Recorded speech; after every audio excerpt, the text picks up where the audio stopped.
ఆంధ్రప్రదేశ్ను మోదీ టార్గెట్ చేశారు. రాజకీయంగా బలపడేందుకు బీజేపీ అడుగులు వేస్తోంది. రాష్ట్రంలో వరుసగా కేంద్ర మంత్రుల పర్యటనలు జరుగుతున్నాయి. వాజ్పేయి విగ్రహ ఆవిష్కరణకు హాజరయ్యారు శివరాజ్ చౌహాన్. సొంత బలాన్ని పెంచుకునేందుకు అటల్ మోదీ సుపరిపాలన యాత్ర కొనసాగుతోంది. 15 రోజుల పాటు బీజేపీ రాష్ట్ర అధ్యక్షుడు పివిఎన్ మాధవ్ టూర్ చేశారు. ధర్మవరం నుంచి ప్రారంభమై అమరావతిలో ముగిసింది యాత్ర. యాత్రలో వాజ్పేయి సంస్కరణలు, మోదీ ప్రభుత్వ పథకాల గురించి ప్రచారం జరిగింది. టీడీపీ మరియు జనసేనతో పొత్తు మరియు క్షేత్ర స్థాయిలో బీజేపీ బలపడేందుకు ప్రయత్నాలు చేస్తూ ఉన్నారు. ఇదే అంశంపై పూర్తి సమాచారం మా ప్రతినిధి కిరణ్ అందిస్తారు. చెప్పండి కిరణ్, ఇటు చూస్తే మరి ఇప్పుడు ఏపీని టార్గెట్ చేస్తూ కూడా మోదీ బిగ్ ప్లాన్ చేస్తున్నట్టు తెలుస్తోంది. దీని గురించి మీరేమంటారు? అమూల్య, టీడీపీ కూటమి అధికారంలోకి వచ్చిన తర్వాత ఏదైతే అటు జనసేన ఇటు బీజేపీ రెండు పార్టీలు బలపడే ప్రయత్నం చేస్తున్నాయి. క్షేత్రస్థాయిలో పార్టీని బలోపేతం చేసేందుకు అటు జనసేన ఇటు బీజేపీ క్షేత్రస్థాయిలో నిర్ణయాలు తీసుకుంటూ పార్టీలో ఉన్న రాష్ట్ర జిల్లా మండల గ్రామీణ స్థాయి కమిటీలు కూడా నియమిస్తుంది. ఈ కమిటీల ద్వారా పార్టీలోకి మరింత మందిని ఆహ్వానించి పార్టీని గ్రామ స్థాయి నుంచి బలోపేతం చేసేందుకు ఇటు బీజేపీ అటు జనసేన రెండు విశ్వ ప్రయత్నాలు చేస్తున్నాయి. అయితే ఇక్కడ గతంలో బీజేపీ 1999 ఎన్నికల్లో బీజేపీకి ఒక సాలిడ్ ఓటింగ్ ఉండేది. దాదాపు 27 అసెంబ్లీ సీట్లు వచ్చిన నేపథ్యం కూడా ఉంది. అయితే గతంలో 94, 99 ఈ రెండు ఎన్నికల్లో బీజేపీకి కొంత మేరకు ఓటింగ్ తో పాటు కొన్ని సీట్లు కూడా ఉమ్మడి రాష్ట్రం ఉన్నప్పుడు కొన్ని సీట్లు కూడా లభించేవి. అయితే క్రమంగా రాజకీయ పరిస్థితులు మారడం, రెండు రాష్ట్రాలు విడిపోవడంతో అటు తెలంగాణ ఇటు ఆంధ్ర కావడం, 2014 ఎన్నికల్లో బీజేపీతో చంద్రబాబు పొత్తు పెట్టుకోవడం, 2014 ఎన్నికల్లో అధికారంలోకి వచ్చింది. అయితే ఆ రోజు ఉన్న పరిస్థితుల ప్రకారం వారు కేవలం 4 సీట్లు గెలవడం జరిగింది. అయితే 2024 ఎన్నికల్లో దాదాపు కూటమిలో టీడీపీ బీజేపీ జనసేన కూటమిలో దాదాపు బీజేపీకి 10 ఎమ్మెల్యే సీట్లు ఇచ్చారు. అందులో 8 సీట్లు గెలవడం జరిగింది. 4 ఎంపీ స్థానాలు ఇస్తే 3 ఎంపీ స్థానాలు కూడా గెలవడం జరిగింది. ఒక విధంగా రాష్ట్రంలో ఒక బీజేపీ క్రమంగా పట్టు కోల్పోతుంది అనుకున్న సమయంలో అయితే 2024 ఎన్నికల్లో బీజేపీ కొంతవరకు పట్టు నిలుపుకున్నది. 3 ఎంపీలతో పాటు 8 మంది ఎమ్మెల్యేలు గెలవడం కూడా బీజేపీకి ఆంధ్రప్రదేశ్ లో ఒక స్కోప్ ఉంది అనే ఒక నమ్మకం రావడంతో బీజేపీ అధ్యక్షురాలుగా ఉన్న పురంధేశ్వరిని మార్చి ఎన్వీఎస్ మాధవ్ నియమించారు. మాధవ్ అధ్యక్షుడైన తర్వాత బీజేపీని క్షేత్రస్థాయి నుంచి బలోపేతం చేసేందుకు ఒక యాత్ర శ్రీకారం చుట్టారు. ఏదైతే అటల్ బిహారీ వాజ్పేయి సుపరిపాలన పేరుతో ఒక యాత్ర నిర్వహించారు. ధర్మవరంలో మొదలుపెట్టి ఆ యాత్రను దాదాపు 15 రోజులు అమరావతిలో ముగించారు. ఈ ముగింపు కార్యక్రమానికి శివరాజ్ సింగ్ చౌహాన్ కేంద్ర మంత్రి రావడం జరిగింది. అమరావతిలో అటల్ బిహారీ వాజ్పేయి ప్రధాని విగ్రహాన్ని ఆవిష్కరించడం జరిగింది. అయితే ఈ విగ్రహ ఆవిష్కరణలో ఏదైతే బీజేపీని క్షేత్రస్థాయిని బలోపేతం చేస్తామంటూ శివరాజ్ సింగ్ చౌహాన్ తోటి రాష్ట్ర అధ్యక్షుడు మాధవ్ కూడా ప్రకటించారు. అదే సభలో సీఎం చంద్రబాబు నాయుడు ఉన్నారు. జనసేన అధినేత పవన్ కళ్యాణ్ కొన్ని అనివార్య కారణాల వల్ల హాజరు కాలేదని సమాచారం వినిపిస్తుంది. ఎక్కడైతే బలం లేదో అక్కడ ఏదైతే ప్రాంతీయ పార్టీల అండతో ప్రాంతీయ పార్టీలతో పొత్తు పెట్టుకుని బీజేపీ మెల్లగా తన అడుగులు మొదలు పెట్టింది.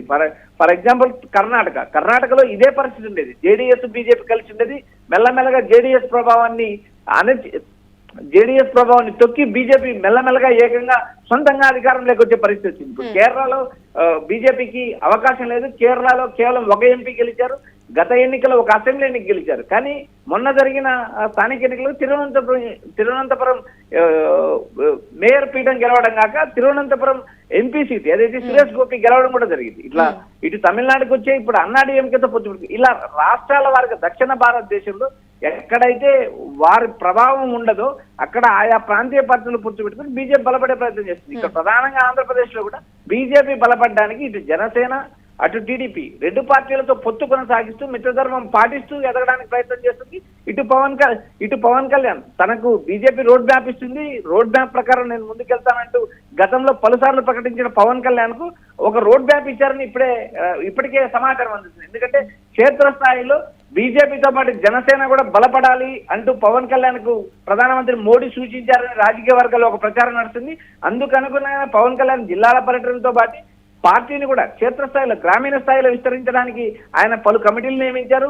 రాష్ట్ర గ్రామీణ మండల స్థాయి కమిటీలు నియమించి పార్టీని బలోపేతం చేయడానికి కృషి చేశారు. ఈ రెండు పార్టీలు భవిష్యత్తులో టీడీపీతో పొత్తు కొనసాగిస్తూ తమ ఉనికిని కొనసాగించడానికి తమ పార్టీని బలోపేతం చేసేందుకు తాము ఫైట్ చేసేందుకు కూడా తగినంత వనరులు సమకూర్చుకోవడమే కాక క్షేత్రస్థాయిలో అటు బీజేపీ ఇటు జనసేన పడితే రాబోయే రోజుల్లో బీజేపీ ఇక్కడ ప్లాట్ఫామ్ వేసుకోవడానికి అనుగుణంగా ఉపయోగపడుతున్నట్టు ఒక మాస్టర్ ప్లాన్ మోడీ రూపొందించారంటూ రాజకీయ వర్గాల్లో ప్రచారం జరుగుతుంది. అమూల్య, అంటే మరి ఇప్పుడు మోదీ స్కెచ్ అయితే ఉందో అది ఏపీలో వర్కౌట్ అవుతుంది అంటారా, లేదా ఏమైనా ప్రతికూల ఫలితాలు ఏమైనా కనిపిస్తాయంటారా?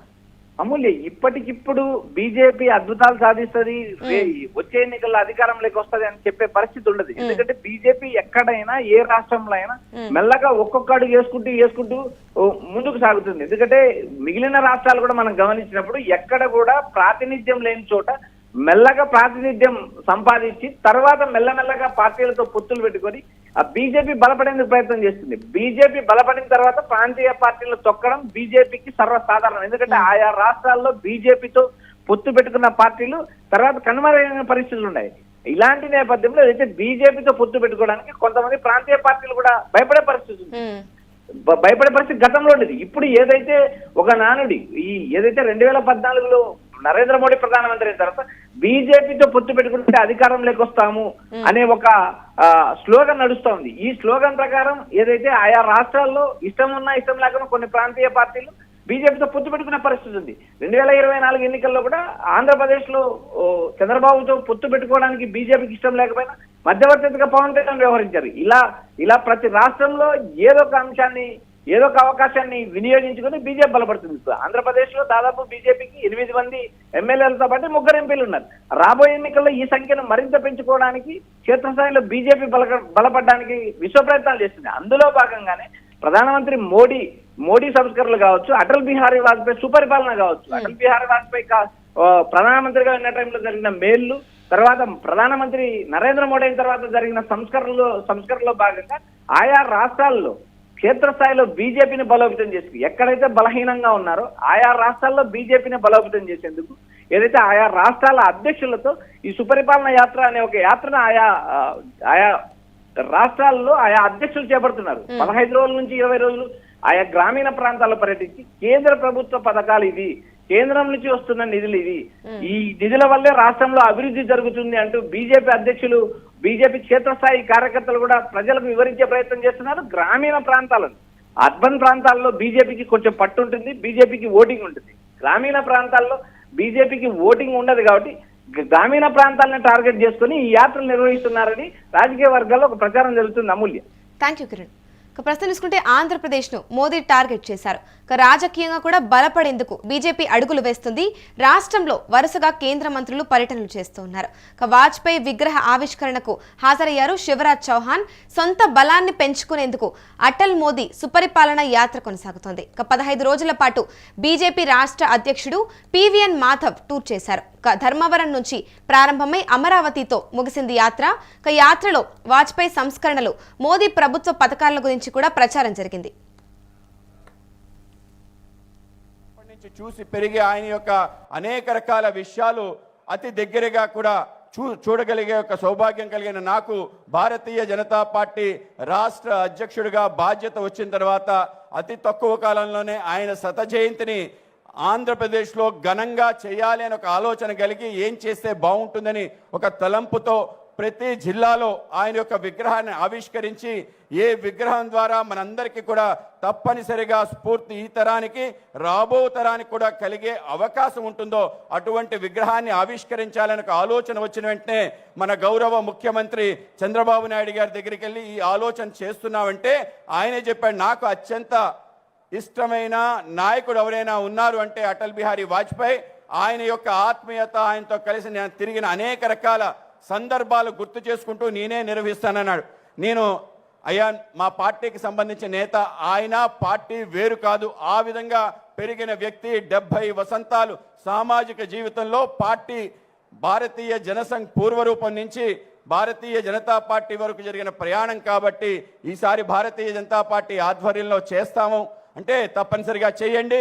తప్పనిసరిగా కూటమి సంబంధించిన ఎమ్మెల్యేలు, ఎమ్మెల్సీలు, మంత్రులు అందరూ సహకరించే విధంగా ముందుకు వెళ్తారని ఆ విధంగా దీవించి పంపించడం జరిగింది. కేవలం చెప్పడమే కాకుండా అందరికీ టెలికాన్ఫరెన్స్ నిర్వహించుకొని అటల్ బిహారీ వాజ్పేయి గారు మీ ప్రాంతాల్లో విగ్రహావిష్కరణ సభలకి పూర్తి సహకారం అందించమని ఆయన చెప్పటం ఆయన యొక్క పెద్ద మనసుకి, ఆయన వ్యక్తిత్వానికి నిదర్శనం. కనుకనే ముందుగా మన గౌరవ ముఖ్యమంత్రి చంద్రబాబు నాయుడు గారికి నేను మరొకసారి ధన్యవాదాలు తెలియజేసుకుంటాను. కేవలం యాత్ర కోసమే కాదు, యాత్రకి ముగింపుగా ముఖ్యంగా అమరావతిలో నేనే ఈ కార్యక్రమం నిర్వహిస్తున్నాను. అప్పుడు మేము అడగటం జరిగింది, సార్ ఆయన కేవలం ఒక విగ్రహాన్ని కాకుండా అందరికీ స్మృతి పదంలో నిలిచే విధంగా ఒక స్మృతి వనాన్ని కూడా తయారు చేస్తే బాగుంటుందంటే తప్పకుండా చేయాలి. ఆయన సంబంధించిన జీవిత ఘట్టాలన్నీ కూడా రాబో తరం తప్పనిసరిగా నేర్చుకోవాలి.